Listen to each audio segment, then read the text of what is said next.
Good afternoon and welcome to WEFM's Midday News, brought to you with the kind compliments of Court St. Vincent Limited. Buy one stylish frame and get 50% off your second pair. Sport your favorite Armani, Converse, Vogue, and many more frames for less. Get an additional 10% off and pay nothing for 30 days when you pay with Ready Finance. Book your free eye examination appointment online today on www.quartzoptical.com. Don't miss the opportunity to glam out, only at Quartz Optical. Value you can see. Offer available while stocks last. Special conditions apply. Welcome back to WEFM's Midday News, brought to you with the kind compliments of Court St. Vincent Limited. I am your presenter, Rajiv Providence. First, on the local scene, the National Emergency Management Organization, NEMO, is making an urgent plea to members of the Vincentian public not to tamper with or remove any volcanic monitoring equipment following the damaging and theft of equipment. According to a post from NEMO's official Facebook page, this call comes after the Sophia Monitoring Unit visited the site at Greg's on the 30th of March 2022, where a seismic station is installed. The wires to the seismic station were cut and the solar panel removed. Director of the Seismic Research Center, Dr. Erosilla Joseph, on commenting on the incident, said that without this equipment, we cannot monitor earthquakes or the volcano effectively. This is a real concern, as given the recent eruptions in 2020-2021, La Soufrière must be closely monitored at all times to ensure public safety. NEMO states that this site was established in June 2021 after the explosive eruptions of the volcano, and it being vandalized means that no data is available from this site. NEMO is urging anyone with information on the damage to the seismic station to report it to the nearest police station or contact the Royal St. Vincent and the Grenadines Police Force at 457-1211 or 456-2906. Vincentians are being warned that human trafficking is not just transnational, but the crime can also occur on a local level. This warning came during WEFM's Activated Mornings when the program was joined by the Anti-Trafficking in Persons Unit of the Royal St. Vincent and the Grenadines Police Force. Head of the unit, Assistant Superintendent of Police, Mr. Junior Simmons, was one of the two members that were present and emphasized the importance of spreading awareness of local human trafficking during his appearance. Human trafficking is both local and transnational. Some people believe that human trafficking is just taking someone forcefully from country A to country B, let's say from St. Vincent to America or to Grenada. That's the transnational part of it, crossing international borders. Mm-hmm. But human trafficking can also be local. So, for example, I can traffic someone from Kingston to Kittels, or from Kittels to Beckwith to Fancy and Oya. So that is known as local trafficking. All right. So it's important that person's aware of that. That was Assistant Superintendent of Police Junior Simmons, head of the Anti-Trafficking in Persons Unit of the Royal St. Vincent and the Grenadines Police Force.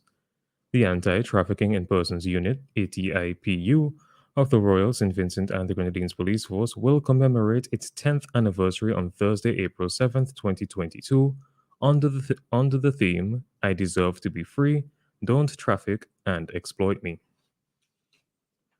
Still on the local scene, the Central Water and Sewerage Authority, the CWSA, is reinforcing their call for the Vincentian public to be mindful of their water usage during the current dry weather season. The reinforcement came in the form of a release where the CWSA informed the public that they continue to monitor the Caribbean Climate Outlook Forum and its local water sources for any possible effects of this dry spell. We wish to reinforce our appeal to the general public to follow strict water conservation measures.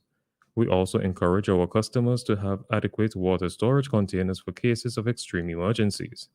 During this period, the CWSA will issue bulletins where necessary and announcements on disruption to services in affected areas, the release stated. The CWSA in their release also reminded that St. Vincent and the Grenadines is experiencing a drought watch up to the end of May 2022. Work is currently in progress to develop a marketing framework for agriculture produce here in St. Vincent and the Grenadines. This is according to Minister of Agriculture Subota Caesar during the handing over of fish pot materials to fisherfolk. The Agriculture Minister emphasized the need for consolidated marketing in order for there to be an establishment of the Windward Food Production Corridor.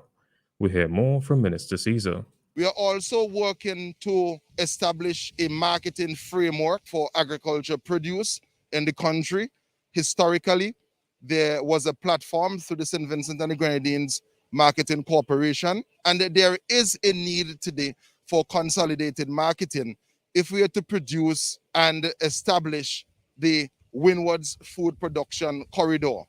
We continue to export livestock to Grenada and the other islands wishing to come on board to source livestock in St. Vincent and the Grenadines. And I am aware of the calls by the butchers for us to have an increase in the production of livestock in the country. In fact, we are receiving technical support from several different countries, and the livestock farmers will be fully engaged. That was the Minister of Agriculture, Forestry, Fisheries, Rural Transformation, Industry and Labor, Subota Caesar. On to news in the region. Due to the prevailing situation in the world with rising prices for almost all inputs and animal feed, the Surinamese poultry sector has come under enormous pressure.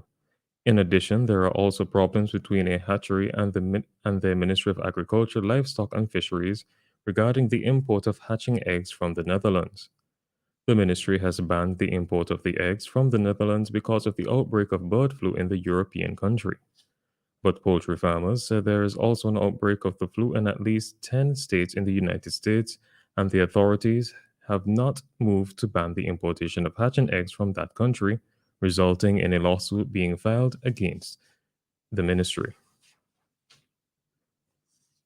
Trinidad and Tobago's Secondary Entrance Assessment Exam, the SEA, was conducted over 500 centers across Trinidad and Tobago without any disruptions.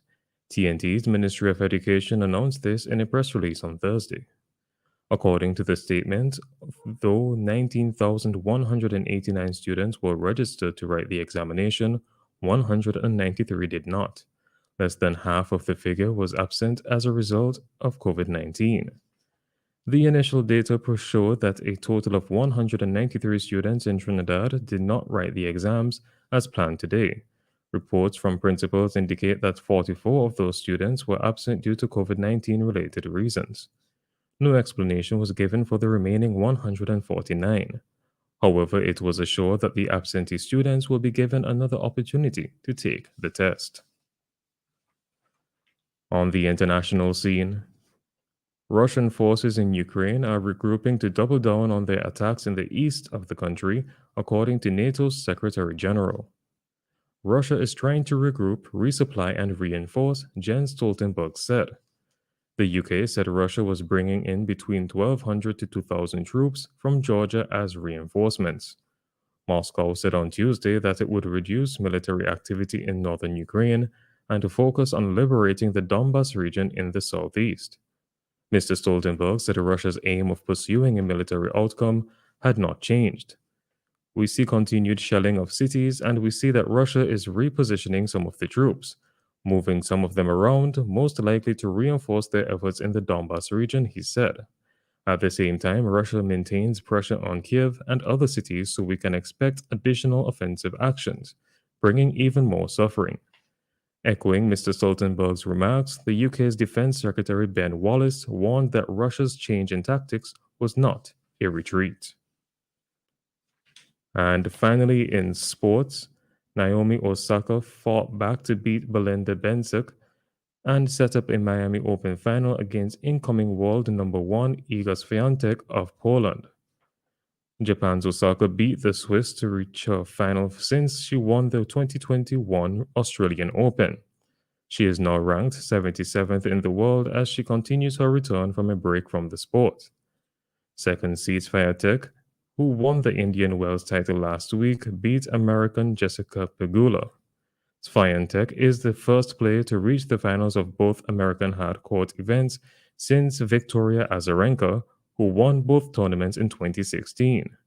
She is on a 16-match winning streak and has won 18 consecutive sets. This has been WeFM's Midday News. I have been your presenter, Rajiv Providence. Join us again at 3 p.m. for WeFM's 3 p.m. News. WeFM's Midday News is brought to you with the kind compliments of Courts St. Vincent Limited. Happiness is the best deals. Happiness is great savings. Happiness is the best deals and great savings. Only at Quartz. Shop today with no cash and get 30 days to pay with ready finance. Only at Quartz. Quartz, bringing value home.